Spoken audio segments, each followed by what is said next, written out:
ஓம் மகா கணபதியை போற்றி வெற்றிவேல் முருகனுக்கு அரோகரா. இன்றைக்கி நம்ம எல்லோரும் திருத்தணிகை கலம்பகத்திலிருந்து இந்த புத்தகத்தில் கொடுத்துருக்கிற பாடல் எண் 37. திருத்தணிகை கலம்பகத்தில் இருக்கிற பாடல் மிக அபூர்வமானது, அருமையான பாடல். திருத்தணிகை திருத்தலம் எவ்வளவு சிறப்பு வாய்ந்தது, அதனால் நமக்கு என்னென்ன நன்மைகள் கிடைக்கும்ன்றது பார்த்தோம்னா மிக அருமையான பாடல், மிக சிறப்பானது. நம்ம எல்லோரும் கேள்விப்பட்டிருப்போம், திருவாரூரில் பிறக்க முக்தி, காசியில் இறக்க முக்தி, திருவண்ணாமலை நினைத்தாலே முக்தி. இந்த வாசகம் பெரும்பாலும் எல்லோருக்கும் தெரிந்திருக்கும். இது சிவபெருமானுடைய திருத்தல பெருமை, சிவபெருமானுடைய அருள் கருணை, அதை உணர்த்துவது. தந்தைக்கு மகன் எந்த விதத்திலும் இளைத்தவர் இல்லை அப்படின்ற செய்தியை கூறுகின்ற பாடல் தான் நம்ம இப்போ பார்க்க போகிற பாடல் தெரிஞ்சுக்கலாம். முதல்ல, தணிகை என்று ஒரு கால் ஓதில் சாலோக பதவி எய்தும், தணிகை என்று இருகால் ஓதில் சாமீப பதவி சாரும், தணிகை என்றுரைக்கின் முக்கால் சாரூபம் நன்னும் செய்வேல், தணிகை என்று உரைக்கின் நாற்கால் சாயுச்சியம் அடைவர்தாமே. திருத்தணிகை முருகக்கடவுளோட திருத்தணிகை திருத்தலத்தை ஒரு முறை மனம் கனிந்து கூறினாலும் நினைத்தாலும், முருகக் கடவுளை நினைத்தாலும் அதற்கு என்ன பெருமை, நமக்கு என்ன கிடைக்கும்? தணிகை என்று ஒருகால் ஓதில் சாலோக பதவி எய்தும். சாலோக பதவி நமக்கு கிடைச்சிடும். அது என்ன சாலோக பதவி? சாலோக பதவினா கடவுள் எங்கே இருக்கிறாரோ, கடவுள் இருக்கின்ற உலகத்தில் நம்முடைய ஆன்மா வாழக்கூடிய நிலை, அந்த இடத்துல நம்முடைய ஆன்மா இருக்கும். இப்போ உதாரணத்துக்கு நம்ம எடுத்துக்கணும்னா, முருகக் கடவுளுக்கு திருத்தணிகை தான் அவருடைய உலகம்னு வச்சுக்கலாம், இது பேச்சுக்கு தான். அப்படின்னா நம்மளோட ஆன்மா திருத்தணிகை எல்லைக்குள்ள இருக்கும். அதுதான் சாலோக பதவி எய்தும். ஒரே உதர சொன்னால் போதும். தணிகை என்று இருகால் ஓதில் சாமீப பதவி சாரும். சாமீபம் அப்படின்னா முருகக்கடவுள் எங்கே இருக்கிறாரோ அவருக்கு அருகாமையில், ரொம்ப கெட்டக. முதல் நிலையில் அவர் இருக்கின்ற உலகத்தில் இருப்போம், அவர் இருக்கிற உலகத்தில் அந்த ஊரில் நாம் இருப்போம். இரண்டாவது நிலையில் அவருக்கு ரொம்ப கெட்டக இருப்போம். அப்படின்னா நம்ம திருத்தணிகை தான் உதாரணத்துக்கு எடுத்துருக்கிறோம். அப்படின்னா திருத்தணிகை திருத்தலத்திலேயே அவருக்கு தொண்டு புரிகின்ற ஒரு அர்ச்சகராவோ, பூ தொடுத்து கொடுக்குற ஒரு தொழில் செய்கின்ற மனிதனாவோ, அல்லது அந்த அட்மினிஸ்ட்ரேஷன் அந்த மாதிரி இடத்துல இருக்கிற தொழில், இது போன்ற கோவிலுக்கு உள்ளவே ஏதாவது ஒரு கடவுளுக்காக வேலை செய்கின்ற நிலைன்னு வச்சுக்கலாமே. புரியறதுக்கு தான் இது சொல்கிறேன் நான். நம்ம கடவுளுக்கு ரொம்ப அருகாமையில் இருப்போம், அதுதான் சாமீப பதவி. மூன்றாவதா, தணிகை என்று உரைக்கின் முக்கால் சாரூபம் நன்னும் செய்வேல்.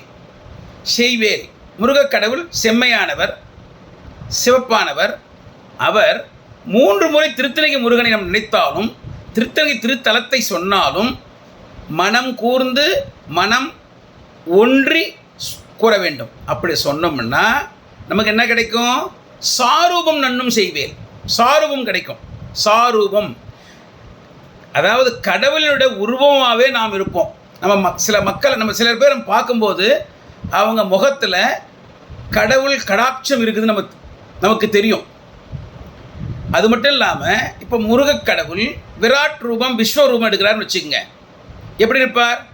இந்த உலகத்திலேயே முழுமையாக அவர் இருப்பார்.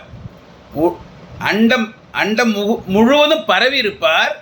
அவருடைய உடல் உறுப்புகள், கால், கை, தலை, இதெல்லாம் அண்டம் ஃபுல்லாக சேர்த்து இருக்கும். அந்த நிலையில் இருக்காருன்னு வச்சுக்கோங்க. அப்போது நமக்கு அந்த பதவி கிடைக்குது. சாரூபம் நன்னும் செய்வேல், சாரூப பதவி கிடைக்குதுன்னா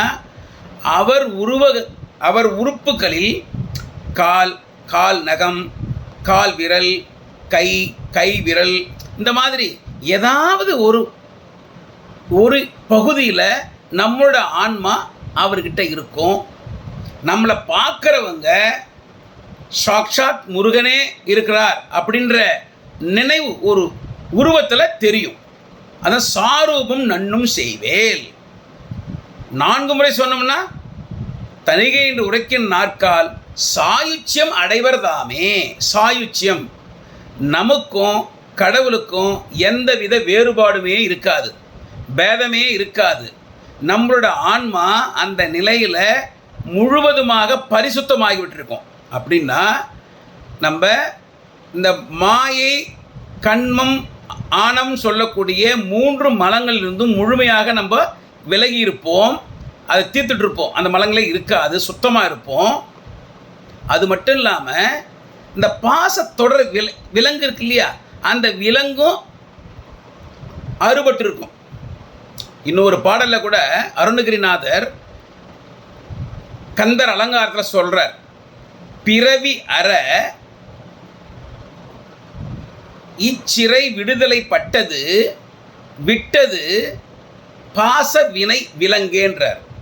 அந்த பாச வினை, அந்த தொடர், அதுலேருந்து நம்ம வெளியே வந்துடணும். அது விட்டுடுச்சுன்னா நமக்கு முக்தி தான். அந்த நிலையில் இருக்கிற அந்த நிலையை நம்ம அடைவோம். எப்போ நம்ம 4 முறை திருத்தணிகை முருகக் கடவுளை நினைத்து பார்க்கும் பொழுது, அவரை வணங்கும் பொழுது, அவருடைய பெயரை உச்சரிக்கும் பொழுது, திருத்தலத்தை சொல்லும் பொழுது அந்த நிலைக்கு போகும். அதாவது திருத்தணியை ஒரு முறை சொன்னோம்னா முருகர் எங்கே இருக்காரோ அந்த எல்லைக்குள் நாம் இருப்போம். 2 முறை சொன்னோம்னா அவருக்கு ரொம்ப கிட்டக்கவே இருப்போம், அருகாமையில் இருப்போம், சாமீபம். 3 முறை சொன்னோம்னா அவர் உருவம் போலவே நாம் இருப்போம், அல்லது அவர் உருவத்தில் ஏதேனும் ஒரு பகுதியில் நாம் இருப்போம். நாம்னா நம்முடைய ஆன்மா அங்கே இருக்கும். 4 முறை சொல்லும் பொழுது நமக்கும் அவருக்கும் எந்தவித வித்தியாசம் இல்லாது இருக்கும். நம்மளோட ஆத்மா முழுமையாக பரிசுத்தமாக இருக்கும். அவரையே நம்ம சேர்ந்துட்டு இருப்போம். இதான் 4 நிலைகள். இந்த ஒவ்வொரு நிலையை பாசவினை முழுவதும் விலகி போகலைன்னா நம்ம ஒவ்வொரு நிலையை கடந்து தான் போகணும். அந்த கடைசி நிலை சாயுச்சியம். அங்கே முழுமையாக நம்மளோட பாச வினை முடிந்து போயிடுச்சு, நம்ம பரிசுத்தமாக இருக்கிறோம். நம்ம மாயை, கண்மம், ஆணம் என்று சொல்லக்கூடிய எல்லா மலங்களும் விலகிவிட்டது. அந்த நிலையை சேரும்போது, அது 4வது நிலை சேரும்போது நாம் கடவுள் அவர் கூடவே சேர்ந்துருவோம். நமக்கும் அவருக்கும் வித்தியாசம் இருக்காது. நம்மளுடைய ஆன்மா கடவுளுடைய ஆன்மாவாகிய பேரான்மா பரமாத்மா, அந்த பரமாத்மாவை கூட போய் சேர்ந்து விடும். இது எல்லாமே எவ்வளவு சுலபமான வழி பாருங்க. நம்ம முருகக்கடவுள், திருத்தணிகை முருகக்கடவுள் நினைச்சாலே போதும். 4 முறை சொன்னாலே போதுன்றாங்க. நம்ம தினந்தோறும் சொல்லுவோமே, சொல்லி அவரோட திருவடிகளை நம்ம தலைமையில தாங்கிக் கொள்வோம். அப்போ நமக்கு அந்த நன்மை கிடைக்கும். மறுபடியும் பாடலை பாடுறேன், கேளுங்க.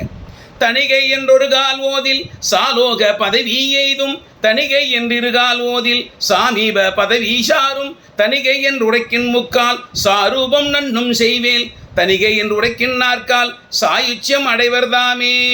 வெற்றிவேல் முருகனுக்கு அரோகரா. தவறாமல் உங்கள் கருத்துக்களை இந்த கமெண்ட் செக்ஷனில் பதிவு பண்ணுங்கள். வெற்றிவேல் முருகனுக்கு அரோகரா, ஞானவேல் முருகனுக்கு அரோகரா. திருத்தணிகை சுப்பிரமணிய சுவாமிகளுக்கு, வள்ளி தேவயானையுடன் அருள்வாளித்துக் கொண்டிருக்கும் திருத்தணி சுப்பிரமணிய சுவாமிகளுக்கு அரோகரா.